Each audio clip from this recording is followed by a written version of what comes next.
বারবার মিস্টেক করতেছে বা হচ্ছে কি আসলে এটা মিস। সুপ্রিয় দর্শক, আসসালামু আলাইকুম। দেশ ও দেশের বাইরে থেকে যারা ভিডিওটি দেখছেন সবাইকে শুভেচ্ছা ও অভিনন্দন। তো আজকে আমি একটি কথা বলবো বা একটি বিষয় নিয়ে আলোচনা করতে যাব। অনেকেরই প্রশ্ন যে আসলে দুইটা বীজ কি একসাথে দেওয়া যায় কিনা, আর দুইটা বীজ যদি একসাথে দেওয়া হয় অর্থাৎ দুইটা সিমেন্ট যদি একসাথে দেওয়া হয় এক্ষেত্রে উপকারিতা কি কিংবা অপকারিতা কি। তো আসলে আমি এই বিষয়ে যদি বলতে যাই, যেমন একসাথে দুইটা সিমেন্ট দিলে আসলে কি ধরনের উপকারিতা হয়। যেমন আমরা অনেক সময় দেখি যে কিছু গরু বারবার মিস্টেক করতেছে বা হচ্ছে কি আসলে এটা মিস করতেছে, আবার যখন সার দিয়ে দেওয়া হয় অর্থাৎ লোকালি যেটা বলা হয় প্রাকৃতিক প্রজনন, এটা হচ্ছে কৃত্রিম প্রজনন, যেটা আসলে এআই করা হয় এটা কৃত্রিম প্রজনন।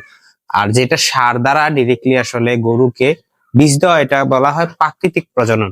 তো ওই প্রাকৃতিক ভাবে যে প্রজননটা হয় ওইটার যেই সিমেন্ট থাকে, সিমেন্টের যে ভলিউম থাকে ওইটা থাকে অনেক পরিমাণে, অর্থাৎ একটা সারের সিমেন্ট দিয়ে হচ্ছে আমাদের যে ইয়াই করা হয় এদিকে অনেক কিন্তু স্ট্র বানানো হয়, সিমেন্টের স্ট্র বানানো হয়, এগুলা দিয়ে কিন্তু একটা সারের সিমেন্ট দিয়ে অনেকগুলা স্ট্র বানানো হয়।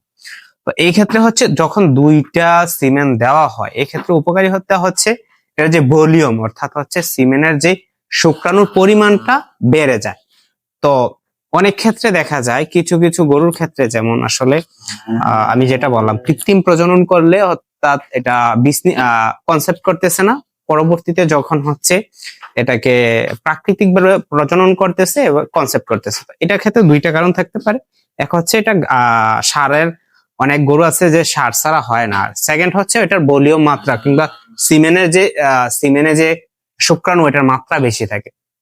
তো যখন একসাথে দুইটা সিমেন্ট দেওয়া হবে এক্ষেত্রে হচ্ছে কনসেপ্টের সম্ভাবনা বেশি থাকবে। কি কারণে কনসেপ্টের সম্ভাবনা থাকবে?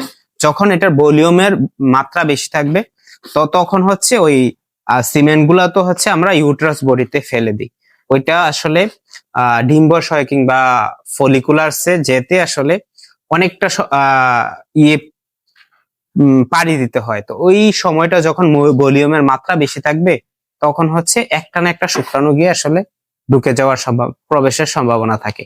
তো এই ক্ষেত্রে হচ্ছে একসাথে দুইটা সিমেন্ট দেওয়ার হলো এটাই উপকারিতা। যদি একসাথে দুইটা সিমেন্ট দেওয়া হয় তো এটা হচ্ছে কনসেপ্টের সম্ভাবনা বাড়ে। আর অপকারিতার দিকটা যদি বলি, অপকারিতা এটা বলা যাবে না, তারপর হচ্ছে কোম্পানি যেহেতু বা গভর্নমেন্ট বিভিন্ন স্টোর মাধ্যমে একটার জন্য একটা স্ট্র বরাদ্দ করেছে, এক্ষেত্রে হচ্ছে দুইটা দেওয়া মানে আপনি একটা স্ট্র আবার বাড়তি খরচ করা, এটাই। তো এই ছিল আজকের ভিডিওতে। সকলে ভালো থাকবেন, সুস্থ থাকবেন। আসসালামু আলাইকুম।